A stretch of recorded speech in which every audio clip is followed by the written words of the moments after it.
Bienvenidos amigos y amigas a esta nueva edición de su programa Cara a Cara. Estamos en Birmingham, Alabama, en los cuarteles generales de EWTN y de Radio Católica Mundial. Soy Alejandro Bermúdez y estoy con un invitado muy especial. Ya nos ha acompañado en un par de ocasiones. Me refiero al padre Ernesto María Caro Osorio, exorcista de la Arquidiócesis de Monterrey en México. Padre Ernesto, gracias por acompañarnos una vez más. Un placer, Alejandro, estar nuevamente contigo y tu auditorio. Yo quiero recordarles, hermanos y hermanos, que con el padre Ernesto María Caro Osorio hemos hecho dos programas muy importantes para poder entender este que vamos a hacer ahora. Hemos hablado en el primer momento sobre la existencia o no del demonio, donde nos ha explicado clarísimamente su existencia y su acción. Hemos tenido un programa sobre la creciente influencia del demonio en lo que nos ha explicado como la gran batalla que día a día sucede entre las fuerzas del mal y las fuerzas del bien. Y en este programa, padre, quería que habláramos un poco específicamente de la función del exorcista, porque es la tarea que su arzobispo le ha encomendado y es también una tarea que Hollywood ha distorsionado un poco. Entonces, quisiera saber y que nuestro público pudiera comprender qué hace un exorcista. Bueno, pues un exorcista básicamente exorciza a la persona, es decir, una persona que se ve molestada ya en su ámbito por el demonio, pues el exorcista la echa fuera, o sea, saca del ámbito humano al espíritu maligno que ha logrado penetrar nuestra esfera y que por lo tanto está afectando de diferente manera, en mayor o en mayor grado, a la persona en la cual él ha logrado penetrar su esfera terrena, digámoslo así. ¿Cuáles son esos grados en los que logra penetrar el demonio en el ámbito de la persona humana? Si nosotros siempre hay que usar en los misterios, como lo hacía Jesús, imágenes que nos puedan ayudar a entender, ¿no? Pensemos que el ser humano individualmente, cada uno de nosotros, estuviera protegido como por una burbuja, ¿sí? O sea, nosotros estaríamos aquí en el centro. Hay una burbuja de gracia, una burbuja que aquí adentro está el ámbito humano. Es esta mesa, es lo físico, es mi cuerpo, soy yo en esta burbuja. Es todo lo que tiene que ver conmigo, con mi ambiente, con mi salud, con mi persona. ¿Okay? Cuando por alguna razón, hablaremos un poco de algunas de ellas, parte de lo que hablamos en nuestro programa anterior. En nuestro programa anterior hablábamos de este trabajo que hace el demonio y que cada vez es más creciente. ¿Qué es lo que va haciendo? Va debilitando como esta coraza, ¿sí? Y vamos a decir, en un momento dado la fragmenta, ¿sí? Como si hiciera una pequeña grieta, y entonces él como si pudiera, yo trato de imaginar, ¿no? Como si fuera un gas o si fuera un líquido, empieza a penetrar en mi ámbito. Y se empiezan a dar diferentes circunstancias extraordinarias. Por eso hablamos, es la forma extraordinaria de actuar del demonio. La ordinaria, como usted nos explicó en el primer programa, es la tentación cotidiana, tratar de hacer que nos alejemos de Dios. Y en el segundo programa, usted nos habló de las distintas hábitos o recursos que van desde la aparentemente inocente recurso al horóscopo y la astrología, luego a la adivinación, las distintas prácticas New Age que van precisamente ayudando a ir quebrando lo que usted nos ha hablado de esta forma figurativa, que es la burbuja de la gracia que protege al ser humano, al cristiano y su ámbito, su entorno, ¿no es cierto? Así es. Entonces, una vez que se ha logrado esta quiebra, usted dice, como si fuera un gas o como un agua, va penetrando esta acción maligna en el ser humano. ¿Y cómo se manifiesta? ¿Qué formas tiene de manifestarse? Antes de entrar a la manifestación, Quisiera, bueno, si me permites, un poquito sobre lo que vimos en el primer programa, que me parece que es importante.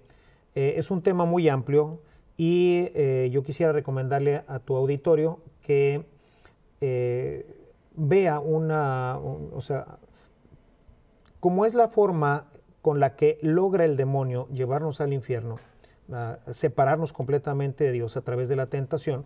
Yo preparé un set de pláticas, ¿verdad? Preparé toda una conferencia de 6 horas, ¿verdad?, que está a disposición de todos en la página que hemos estado hablando ahí en la página web. En este momento está en pantalla, por si acaso tenemos ustedes la página web del Padre, que es evangelización.mx, está en este momento en pantalla. Explíquenos un poquito de este material que tiene ahí, que ofrece Padre, que es sumamente importante. En ese material trato con mucha amplitud, 6 horas, lo que vimos aquí en nuestro primer programa. Ahí la idea de este material es desenmascarar completamente cómo actúa el demonio en mi vida para llevarme hacia el pecado. Y desde ahí, obviamente, a la condenación. Entonces, por eso es que para mí es lo fundamental, es a lo que más le dedico tiempo. Ciertamente, como ahorita lo vamos a ver, este tema del exorcismo pues también es importante. Es importante el prevenir, es lo más importante, pero también pues hay que curar a aquellos que, así como en la confesión se curan aquellos que fueron víctimas del pecado, así también en el exorcismo se curan los que fueron víctimas de este engaño a través de diferentes prácticas de las que voy a hablarte ahorita. Pero sí, pues le recomiendo a tu auditorio, si puede darse una visitadita, y hay mucho material que creo pueda ser de interés para todos. Y bueno, después de este comercial, antes de entrar ya directamente al tema de la posesión o de la influencia demoníaca dentro ya del ámbito humano, quisiera más bien primero tocar cómo es que lo logra. Decíamos, es como una coraza, ¿no? Lo primero que va a hacer, que fue lo que vimos en nuestro programa anterior, es debilitarla. ¿Quiénes la debilitan? La debilitan los astrólogos, la debilita el New Age, la debilitan los adivinos. Dentro de los adivinos, aquí quisiera hacer una mención importante a todo lo que Hollywood hace para desmitificar la creencia. Uno de los elementos que va a ser un eslabón muy importante para este siguiente grupo, que es el que finalmente va a lograr penetrarlo, son las películas que parecen inocentes, como por ejemplo toda la saga de Viernes 13 o... No, esas van mucho en la línea de la violencia, que esos van generando, más bien van hacia el pecado. No, Harry Potter, ¿verdad? Harry Potter va haciendo creer que la magia es buena, que hay magos buenos y magos malos, que hay magia blanca y que hay magia negra. Todos son magos y no hay nadie dentro de la magia que la realice sin la ayuda de Satanás. ¿Okay? Esto tiene que quedarnos perfectamente claro. No existe en el mundo actualmente lo que se llama magia blanca, supuestamente inspirada por las fuerzas del bien. Toda magia es del demonio. Así es. Existen los ilusionistas, ¿ok?, que les llamamos también magos, ¿verdad? Son los ilusionistas los que a base de trucos y cámaras y un montón de cosas, pues logran aparecer una persona o desaparecerla o cortarla por la mitad o quitarle la mano y luego pegársela. Todos esos se llaman ilusionistas, no tiene nada que ver con el demonio. ¿Okay? Los magos, no hay ningún mago que ejerza su oficio sin la ayuda del demonio. Y los que no tienen ayuda del demonio son los charlatanes. No adivinan nada, no saben nada, ni van a producir absolutamente nada en la persona. Salvo sacarle dinero. Por supuesto, pues eso es un negocio bastante rentable. Entonces, ¿qué es lo que hace Satanás? Le ofrece al mago, le ofrece a cambio de sabiduría y poder, le ofrece prestigio, le ofrece dinero, le ofrece todo lo que en un momento dado el hombre tiene ansias de tener. Decíamos en uno de nuestros programas, sin tomar ya en cuenta nuestra salvación eterna, sin tomar en cuenta que este paso aquí, imagínate, el más que viva más, 110 años. Acabo de leer ahorita, ayer me mandaron un anuncio de un sacerdote que cumplió 108 años, dice, y todavía celebra misa. Bueno, 110, ¿te parece bien que alguien llegue a 110? ¿Qué son 110 años comparados con la eternidad? No es nada. O sea, en este pedacititito de historia nos jugamos toda nuestra eternidad, ¿no? Entonces, el mago, ¿sí?, él va a tratar ahora de mandar un elemento a este ámbito. Va a tratar de poner dentro un elemento que se llama elemento maleficado, ¿va? Son todos los que llamamos los maleficios. O sea, el maleficio puede hacerse de dos formas. El maleficio puede hacerse a través de una serie de invocaciones que se hacen sobre elementos físicos, porque tiene que trabajar sobre elementos físicos. Voy a ponerte esto en perspectiva. En los sacramentos. O sea, dijimos en nuestro primer programa, ni el ámbito divino ni el ámbito demoníaco tienen acceso al ámbito nuestro, ¿no? O sea, aquí está, en este ámbito, los dos conviven en algo que nosotros no entendemos, ¿ok? Dios ha querido ayudarnos y santificarnos, y entonces ha puesto objetos físicos que contienen su poder. Se llaman sacramentos, se llaman sacramentales. Con mayor, con menos poder, no me voy a meter ahorita todo el tema, que es también muy amplio el tema de sacramentos sacramentales, simplemente para ilustrar que se llama un objeto bendecido. La gente que no valora que le bendigan el carro, que no le bendigan la casa, que le bendigan la medallita, bueno, esos son objetos bendecidos. A través de ellos, Dios, que no está en nuestro ámbito, porque Él está en el ámbito divino, entra a nuestro plano físico. Y entonces traigo una cruz, traigo una medalla, traigo un escapulario, traigo un rosario, ¿verdad?, sacramentales, o de una manera poderosísima, los sacramentos. El más poderoso de todos, la comunión, porque lo comemos y forma parte de nosotros. Vamos a ver qué pasa ahora. ¿Sí? Estos son como Dios entra a través de estos objetos físicos. Tiene que ser material. ¿Okay? Bueno. El demonio, y por eso los sacramentos tienen una materia. Claro. El agua para el bautismo, el óleo para la unción o para la confirmación, el pan y el vino para la Eucaristía, etc. Hay este componente físico, material. Porque es con lo que yo puedo entrar en contacto. Ese material físico, ese sí está directamente unido, está conectado. A través de eso hay una conexión directa, plena, total, definitiva entre Dios y yo y mi ambiente, mi ser. Y entonces el demonio tiene que buscar un antisacramental, digamos así. Exactamente. El opuesto diametral, que tenga un punto de referencia físico que sea una conexión con el mal puro. Sí.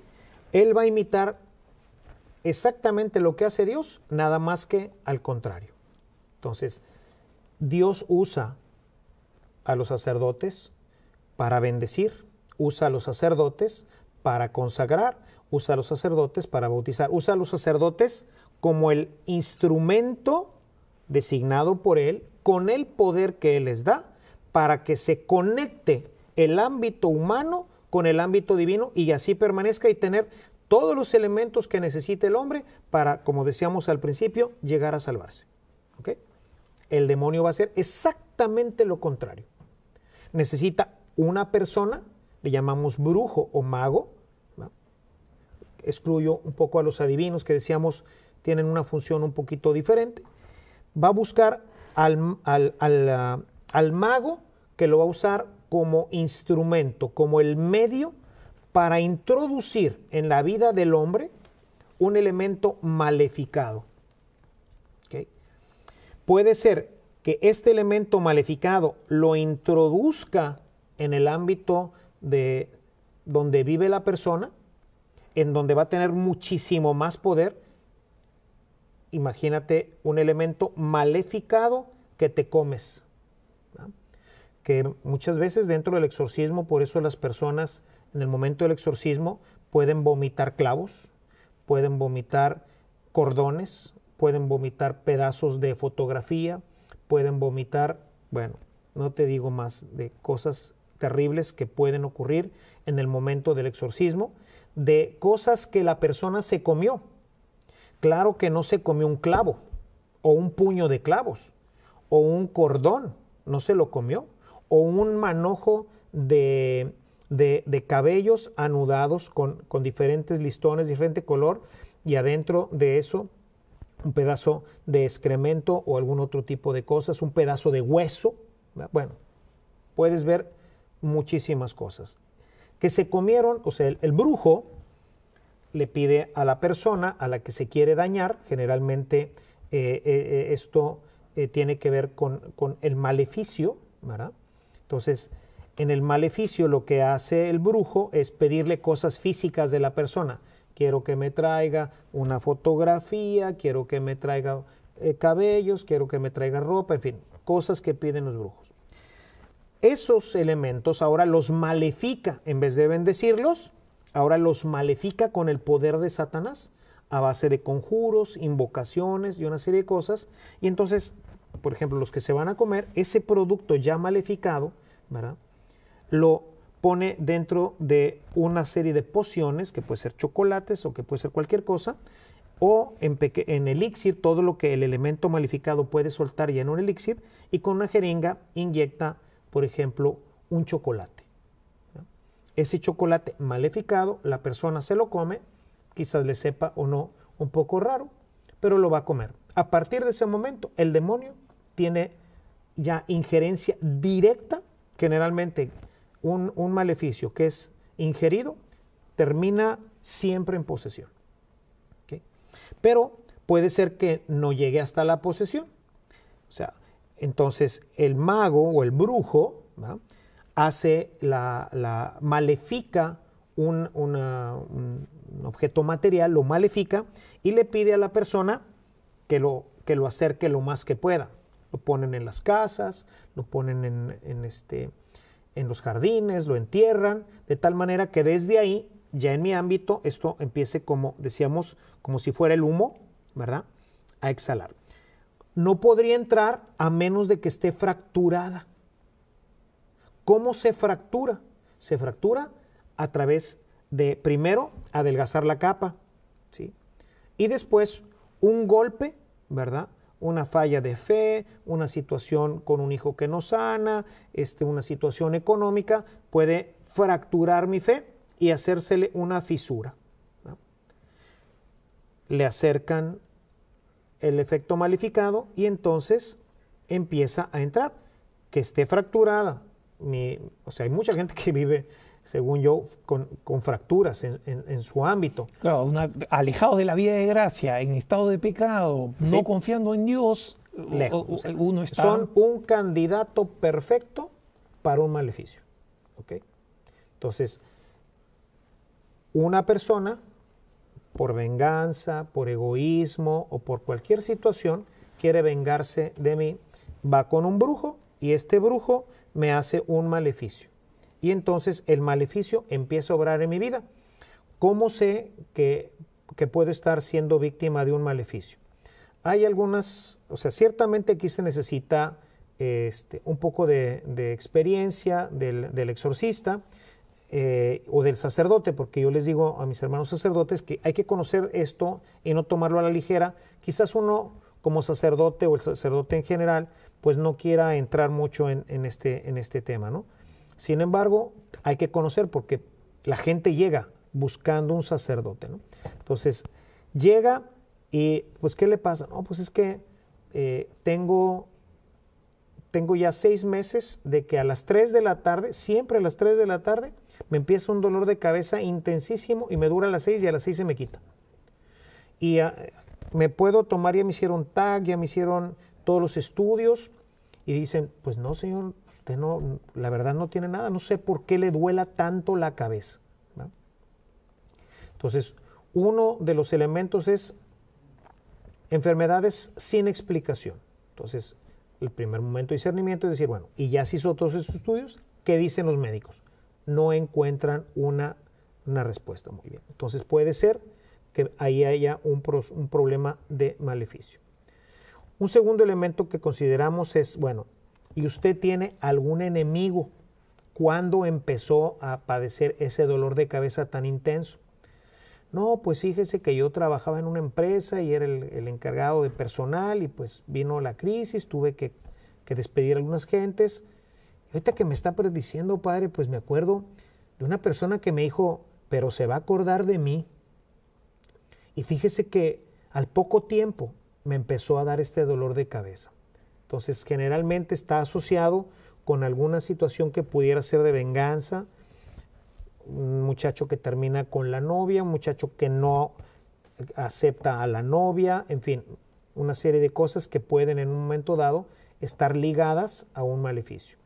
Tercero, esa persona tiene suficiente dinero como para pagar un mago, ¿no?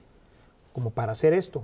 No, hombre, pues es una pobre criatura. Bueno, no, yo creo que sí pudiera haberlo hecho. Entonces, hay una serie de elementos que me empiezan a dar a mí la intuición de que probablemente estemos tocando un maleficio. Hay maleficios muy graves y hay maleficios no tan graves. O sea, no hay así como decir, ¿y cómo los dividimos? Pues no hay una división, ¿verdad? O sea, simplemente estamos hablando de un maleficio. Dentro de esos maleficios existen los maleficios para dañar la salud, maleficios para dañar la economía, maleficios para dañar las relaciones y maleficios a muerte. Son los 4 grados de maleficio que pues más o menos se caracterizan. O sea, gente que quiere dañarme y me va a enfermar, entonces el mago va a buscar una forma en que yo me enferme y entonces la enfermedad no tiene explicación. O dañar mi economía, personas que pues de tener una economía estable y no porque la situación económica ahorita esté pues mal, o sea, hay situaciones inexplicables. Padre, he estado yendo a buscar trabajo, ya me dicen que sí, voy a los exámenes médicos, que ya sabes que cuando ya te mandan los exámenes médicos, pues ya la empresa tuvo que gastar en esto, y al día siguiente me llaman que se canceló la plaza, que siempre no, que se pospone, que se la dieron a otro. Y bueno, pues si esto fuera uno, padre, tengo 2 años y como unas 10, 12, 15 veces exactamente lo mismo. O sea, ya para entrar es inexplicable por qué no consigo trabajo. Me dedico a las ventas, voy a cerrar el negocio, ya está firmado, me lo cancelan, no se puede, no se hizo y obviamente pues mi economía para abajo, para abajo, para abajo, para abajo, maleficio que va sobre la estabilidad económica. Maleficio en las relaciones, ¿verdad? Una persona que está perfectamente unida, tengo un caso muy triste de unas personas que yo conocía, en donde pues le hicieron un maleficio a él, ¿verdad? Él estando muy bien en una compañía, se cambia de compañía, al cambiarse de compañía empieza a frecuentar un prostíbulo, ¿verdad? Una cosa de esas, una de las muchachas estas, pues era un director general, pues ve que ahí puede obtener beneficio, le hace un maleficio, la mujer horrible y pues una prostituta, ¿verdad? Este hombre enamorado, dejó una mujer hermosísima, una familia hermosísima, de la noche a la mañana, sin explicación. Este hombre pues las cosas ya no le van tan bien, lo corren, se queda sin trabajo, a las 2 semanas, como si regresara de un sueño, fue a verme y me dice, padre, haga de cuenta que acabo de despertar de un sueño, no sé qué pasó, estuve 2 años en un sueño y perdió a su familia, perdió todo. Un maleficio, se llaman amarres, ¿no? O desamarres, a él le hicieron un desamarre y un amarre, ¿no? Para destruir su relación con la esposa, que puede ser por venganza o en este caso para sacar beneficio económico. Y finalmente, que son los más graves, que son los maleficios a muerte, cuando lo que va a hacer el maleficio es ir dañando a la persona de tal forma que no tanto por enfermedad, sino de diferentes formas, la va llevando a la muerte. A veces porque no come, porque no aprovecha lo que come. O sea, no, gracias a Dios no son muchos, pero sí existen ese tipo de maleficios, ¿va? Todo esto le ocurre a la persona que no tiene esta vinculación con Dios, ¿va? Por eso es importantísima la vida sacramental. Es importantísima mi relación con Dios a través de los elementos que Él va metiendo a mi vida para fortalecer mi estado de gracia y que, pues, yo estoy seguro que me mandan también maleficios a mí y a la gente, ¿no? Pero yo les digo, mira, ¿qué es lo peor? Que te manden un maleficio terrible. Te mandaron una pulmonía. Te van a dar una gripa. Yo a veces experimento, y bueno, esta es experiencia en general de los exorcistas, en ciertas épocas o temporadas, situaciones medio inexplicables de la salud y de otras cosas, y sabemos bien que es el demonio que está presionando, ¿ah?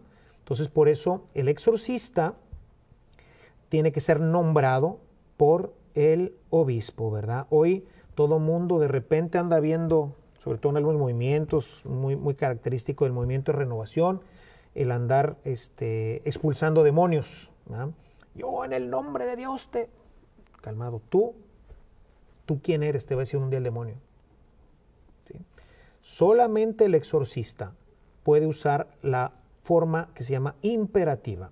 Yo te comando a ti, yo te doy un mandato a ti, demonio, de que salgas de esta persona, sea que estés poseyéndola, ahorita hablaremos un poquito de tiempo sobre el tema de la posesión, o de retirarte de su ambiente, ¿va? En los casos del maleficio. Solamente el exorcista, nombrado por el obispo. Nadie puede hacer un exorcismo real sin el permiso del exorcista. Esto quiere decir, del obispo, perdóname. Esto quiere decir que un laico no pueda expulsar a un demonio. Claro, los santos lo hacen, pero no con un mandato exhortativo, sino por su santidad. El demonio le huye a la santidad. Entonces... Y son situaciones excepcionales. Excepcionales. Vamos a hablar de propiamente ya del acto exorcista, padre, tan pronto volvamos de la pausa para poder ampliarnos todo lo que el tirano tiempo nos permita. Vamos ahora a una pausa, vamos a seguir hablando del exorcismo y la lucha contra el demonio. Estamos en Cara a Cara, no se vayan, que ya volvemos.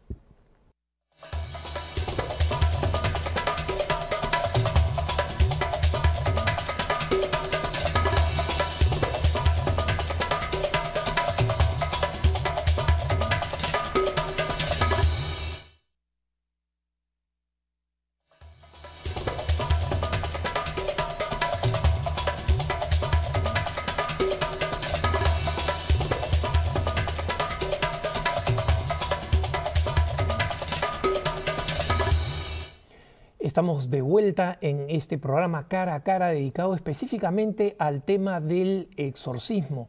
Y padre, cuando nos fuimos a la pausa, usted ya nos había explicado dos cosas ampliamente, el tema del maleficio, cómo funciona, como lo que podríamos llamar de alguna manera como el antisacramento, digamos, por excelencia, de Satanás, que aprovecha de un brujo y de brujos que por si acaso tienen múltiples nombres en América Latina, en el Perú le llaman tunos, es decir, no importa tanto el nombre, es importante el concepto, ¿no? Y la acción.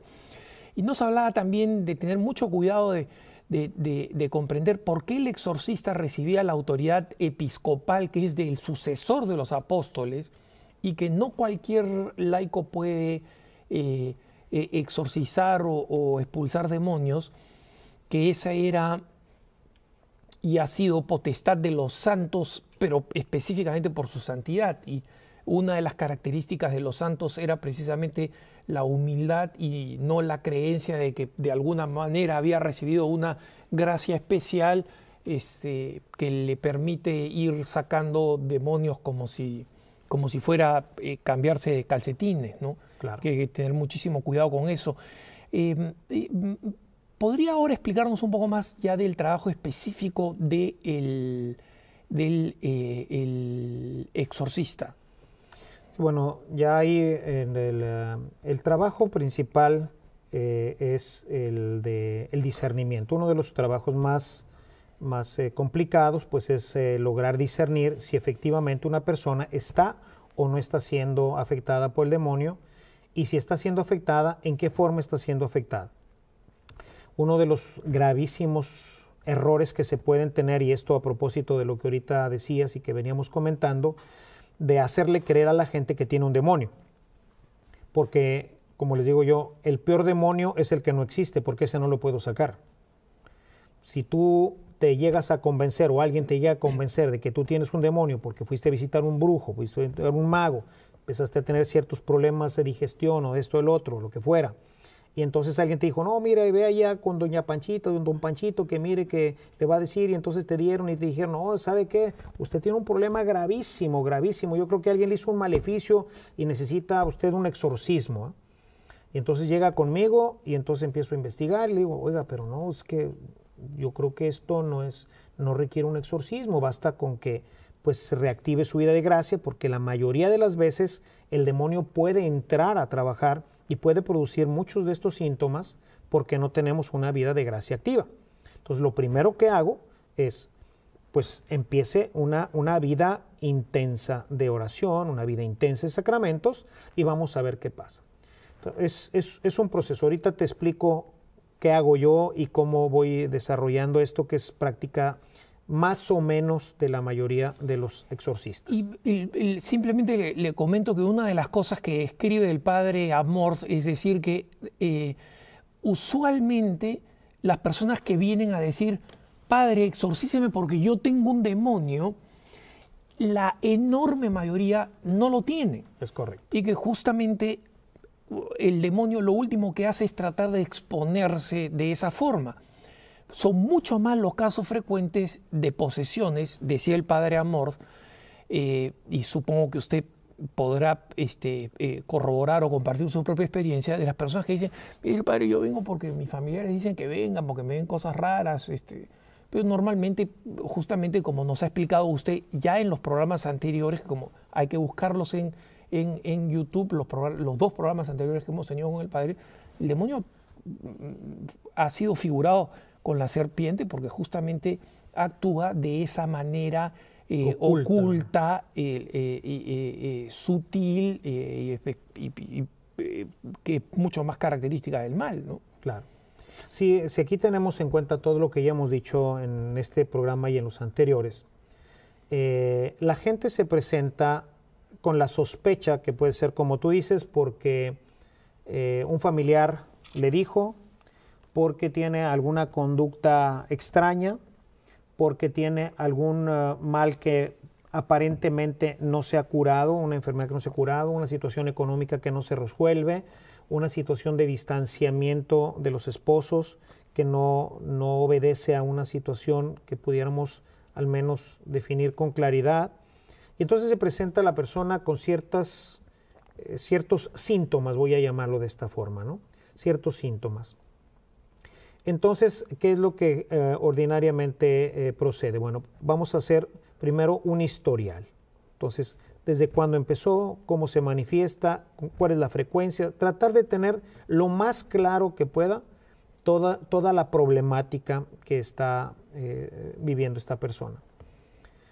Si no descubro que sea una situación grave, ¿sí?, que puede ser ya un maleficio, pero que no es grave, generalmente un maleficio hecho por un brujo no muy competente, un aprendiz de brujo que le llamaríamos, gente que es, como decíamos, que va apenas aprendiendo con los libros y que todavía no ha hecho un pacto real con el demonio, en fin, pues entonces ahí generalmente basta con que se renueve la vida espiritual. Entonces, ¿qué hay que hacer? Le digo, mire, vamos a darle, esto se maneja como un tratamiento, ¿no?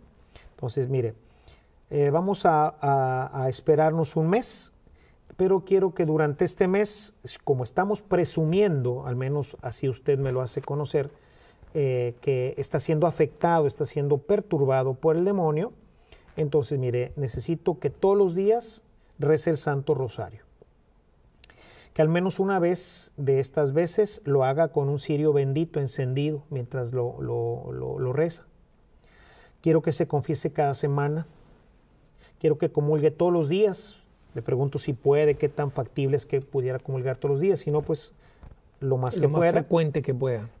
Y la comunión dominical, pues definitiva.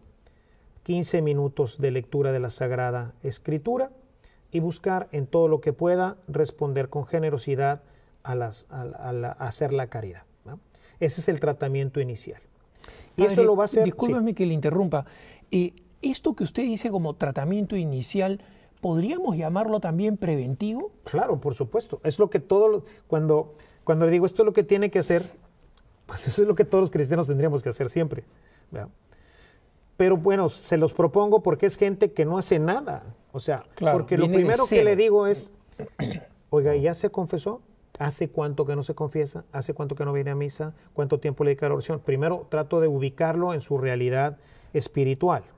Entonces, bueno, ya me doy cuenta, el 98% de la gente o 99% vienen estas características. Como ¿no? me decía un obispo, todos esos que me dicen, yo cuando era niño era acólito, tiendo a pensar que esa fue la última vez que estuvo en la iglesia, ¿no? Cuando se acuerdan de cuando eran niños que eran acólitos. Así es. Entonces, este tratamiento que sería pues lo que todos deberíamos de hacer, ¿verdad? Rezar en familia, rezar el Santo Rosario todos los días, confesarnos, bueno, a lo mejor no confesarnos cada semana. Yo en mi comunidad les digo que un buen cristiano debe confesarse al menos cada 3 meses, si no tiene pecados graves. Y si tiene pecados graves, inmediatamente, o sea, nunca vivir fuera del estado de gracia, pero reforzarlo con el sacramento al menos cada 3 meses. Pero como ahorita estamos suponiendo que pudiera haber una afectación, bueno, trate de confesarse cada semana o lo más frecuente posible, cada 15 días, dependiendo de la factibilidad que tenga con el sacerdote. Y regrese conmigo dentro de un mes para ver cómo sigue. Más o menos el 60% ya no regresa. Quiere decir que el tratamiento funcionó. Les digo, ahora pues no lo dejen, ¿verdad? El otro 40% que regresa, bueno, ahora vamos a, dígame qué pasa cuando ora. Por ejemplo, en muchos de los casos, cuando hay una manifestación, en el momento que se reza el rosario con el cirio, la flama tiende a crecer mucho o a apagarse, sin que haya viento, sin que haya nada.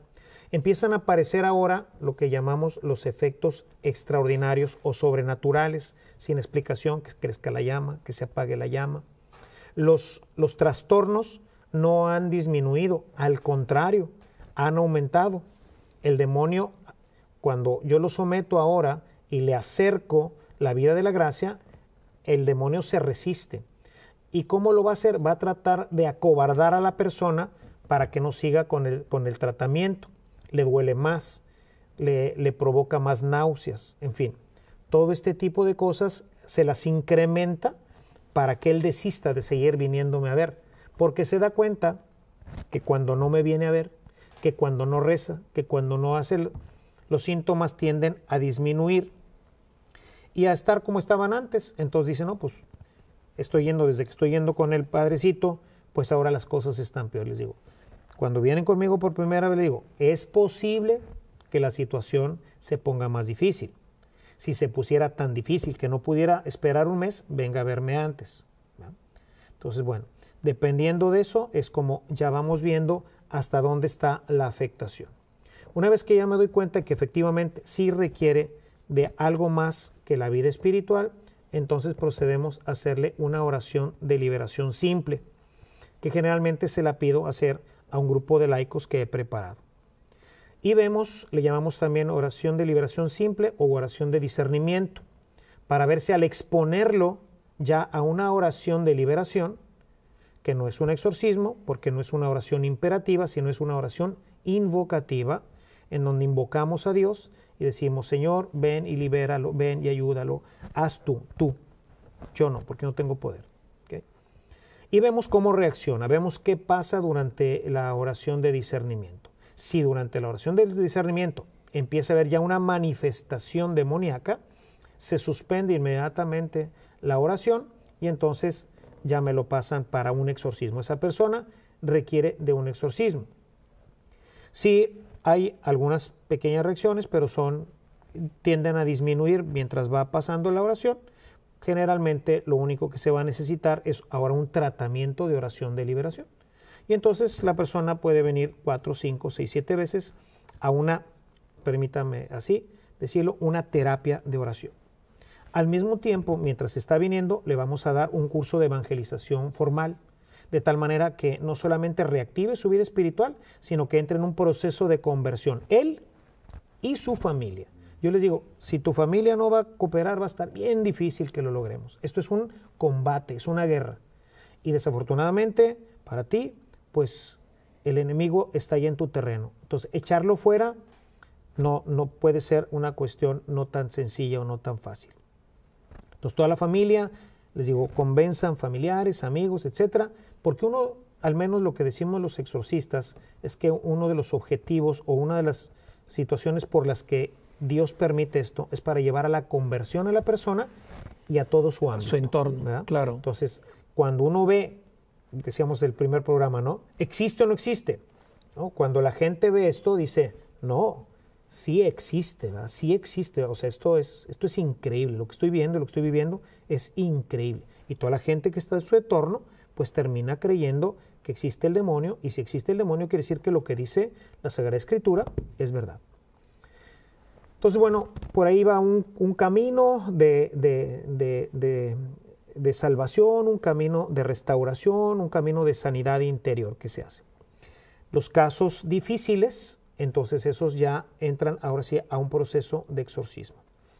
Hay algunos casos que son muy pocos, que son los que ya tienen la posesión completa. Esos prácticamente, desde el momento en que tienen la primera entrevista, el demonio no resiste. El demonio siempre va a tratar de resistirse, de no salir.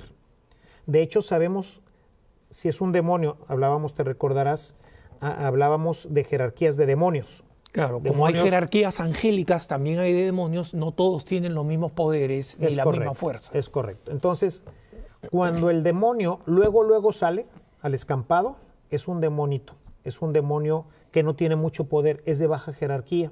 No se sabe esconder, no tiene fuerza para resistir la acción de Dios. Un demonio más fuerte se va a esconder. Hay veces incluso que aún en el exorcismo no se manifiesta. Se mantiene, ¿verdad? Y no sale, no se manifiesta. Tendrá que haber 2, 3, 4 exorcismos. Cada exorcismo lo va debilitando hasta que finalmente ya no puede sostenerse. Entonces sale. Y cuando sale, empieza ya un proceso de liberación mucho más concreto.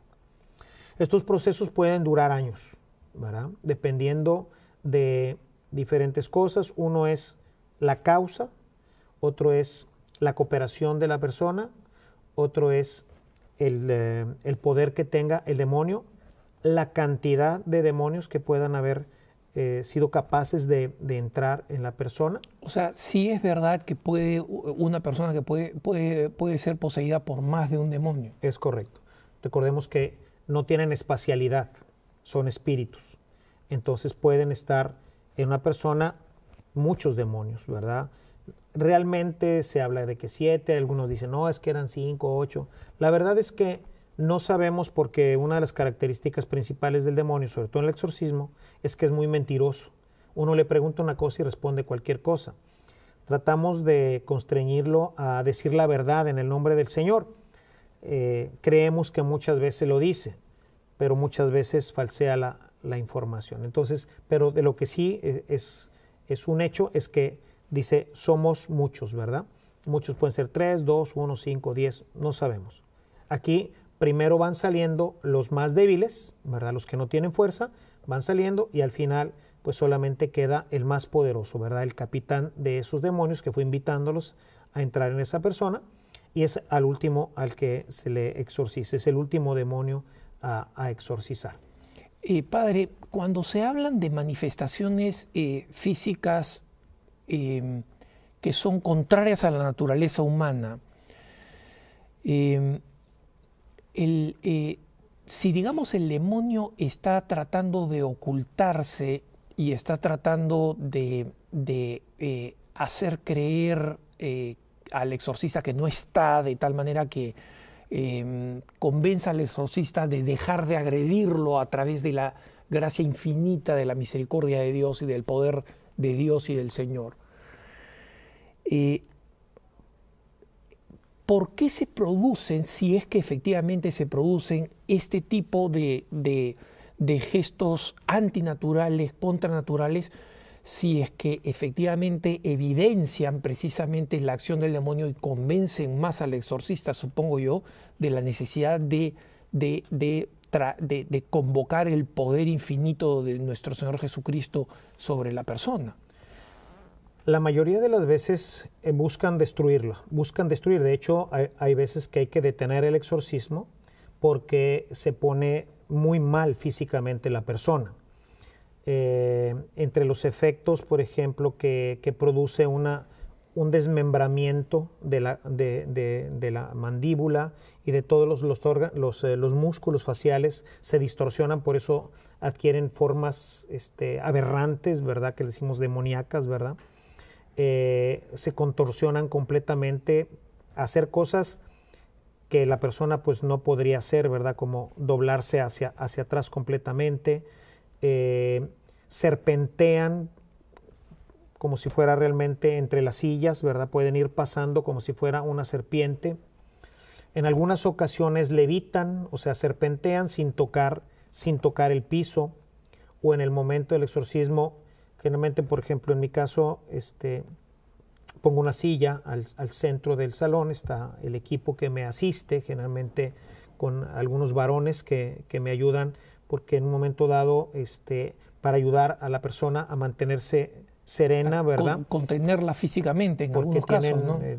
Hace unos años, hace un par de años, una chiquilla de 24, 25 años, pero delgadita, una cosita de mujer, ¿verdad? Una fuerza tremenda, entre 6 no podíamos detenerla. Una cosa impresionante la fuerza de esta chiquilla, ¿verdad? Durante el momento del exorcismo. Entonces nos ponemos ahí al centro y a veces la silla se levanta, ¿verdad? A veces, por ejemplo, dan giros tan rápidos como si fuera el de un animal. Hay que tener a veces un poquito de cuidado. Casi siempre el demonio respeta al exorcista y aunque busca agredirlo, se ve como, yo lo experimento como si fuera una cortina, ¿verdad? Que no le permite acercarse más de lo que debe. Ciertamente de repente sí me asusta un poco, ¿verdad? O sea, cuando es muy violento y se acerca mucho a mí, pues sí, he sentido temor. Sin embargo, generalmente obedece el demonio, obedece al comando que está dando el exorcista. Por eso es muy peligroso, muy peligroso. Yo le recomiendo a todos nuestros hermanos laicos que nos están viendo que tengan mucho cuidado de meterse con el demonio, de no decir en un grupo vamos a exorcizar y vamos en el nombre del Señor, porque pueden resultar físicamente y espiritualmente muy dañados. O sea, este es un trabajo exclusivo del exorcista, porque el exorcista, a través del mandato del obispo, está adquiriendo toda la fuerza de la iglesia, ¿sí? Y está en comunión plena con Jesucristo, y es Jesucristo realmente el que lo está haciendo. Yo, en el nombre de la iglesia y de Jesucristo, te ordeno que dejes a esta persona. Y eso es muy importante y le agradezco infinitamente, Padre, que lo destaque, porque el demonio es infinitamente, como usted explicaba, la naturaleza espiritual del demonio, que es un ángel caído.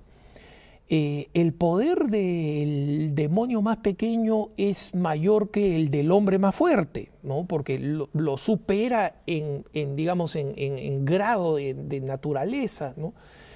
Y por tanto, el exorcista tiene el total de su poder sobre el demonio basado en Jesucristo y en el poder de la iglesia. Amén. ¿No? Y esta es la razón por la cual el mismo autor, William Blatty, del Exorcista, investigando el caso original sobre el cual se inspiró en escribir el libro y luego hacer la película, era el caso de un muchacho, no una muchacha, en la vida real fue un muchacho luterano que fue, cuando tuvo estos signos precisamente de posesión, fueron a su pastor y el pastor les dijo, mira, estas cosas solamente los hacen los católicos. Y los mandó a una iglesia católica. De ahí la importancia de la referencia que hace usted a la potestad de Jesucristo y de la iglesia. Padre, nos quedan ya 2 minutos apenas para terminar el programa. Ante todo, agradecerle profundamente por este testimonio. La acción real del demonio no debería, sin embargo, llenarnos de temor, sino al contrario, inspirarnos la confianza en Dios. En su experiencia de exorcista, ¿qué recomendación nos puede hacer a todos los que lo estamos escuchando y viendo a través de WTN? Bien, Alejandro, aquí la recomendación al final de este tercer programa que nos has permitido tener, la recomendación es, primero, vivir una vida de gracia. El que vive en la gracia no tiene por qué preocuparse, como decía hace un momento. Podemos tener enemigos. Estos enemigos pueden ir y en vez de ensuciarse las manos y mandar un matón para golpearme, pueden ir a ver a un mago, ¿no? Y mandarme un maleficio. No hay por qué temer. Si yo hablo de todo esto, no es para que la gente se aterrorice y diga, híjole, esto me puede pasar y vivir con temor. No, el que ama no tiene por qué temer. Nosotros amamos a Jesucristo, pero lo amamos y se lo demostramos. Se lo demostramos teniendo un buen rato de oración, rezando el Santo Rosario, comulgando los domingos, confesándome con frecuencia, como decía ahorita, cada 3 meses, si no tengo pecado grave, participando en algún grupo de formación, en fin. Y entonces mi vida se desarrolla plenamente. O sea, ¿existe el demonio? Sí. ¿Puede atacarme? Sí. ¿Me ataca? Sí. ¿Y qué hace conmigo? Nada. O sea, yo vivo mi vida en plenitud. Jesús dice, he venido para que tengan vida y la tengan en abundancia. Y esta es la vida que tenemos que tener. No la tenemos porque abandonamos la vida de la gracia, porque abandonamos al Señor, abandonamos la iglesia y eso ahora sí le da la oportunidad al demonio de venir a atacarme en cualquiera de sus formas y destruir mi vida aquí y si puede en la eternidad. Entonces, a los hermanos que nos están viendo, yo quisiera invitar a todos los hermanos a que no abandonen su estado de gracia, a que vivan continuamente en la gracia del Señor, vivan con los sacramentos, la oración, un amor grande a nuestra Madre Santísima y despreocúpense, vivan su vida en plenitud, como dicen los italianos, ¿no? A la grande, ¿no? Así es como el cristiano debe de vivir. Nosotros los exorcistas pues somos como los médicos. Actuamos porque existe la enfermedad, sí. Existen los gérmenes, sí. Quisiéramos que no existieran, sí quisiéramos que no existieran, pero sí existen. Y alguien se va a enfermar porque pues asistió a un lugar contaminado, porque se descuidó. Bueno, aquí estamos los exorcistas, está el sacerdote para confesar. Quisiéramos que no hubiera pecado, sí. Quisiéramos que toda nuestra vida fuera plena, perfecta, maravillosa, llena de luz y de gracia, sí. Pero no es así. Y entonces Dios dejó las curas, ¿no? Por un lado, el sacramento de la reconciliación y por otro lado, el exorcismo.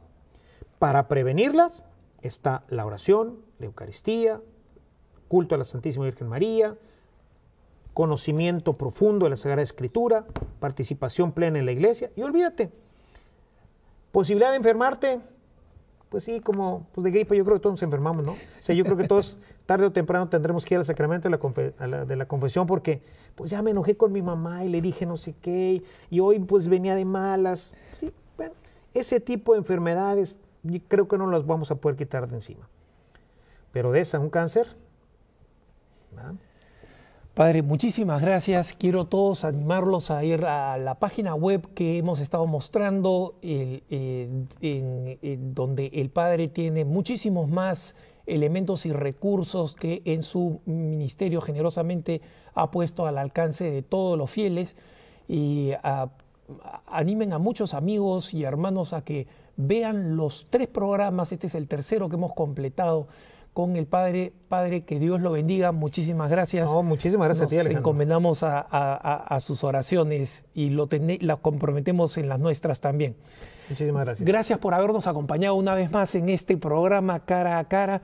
Yo creo que este va a ser uno de los programas históricos de toda la programación que hemos tenido. Gracias por habernos acompañado. Quédense en la mejor información católica en EWTN. Gracias una vez más. Que el Señor los bendiga. Y con Alejandro Bermúdez y Cara a Cara, hasta la próxima.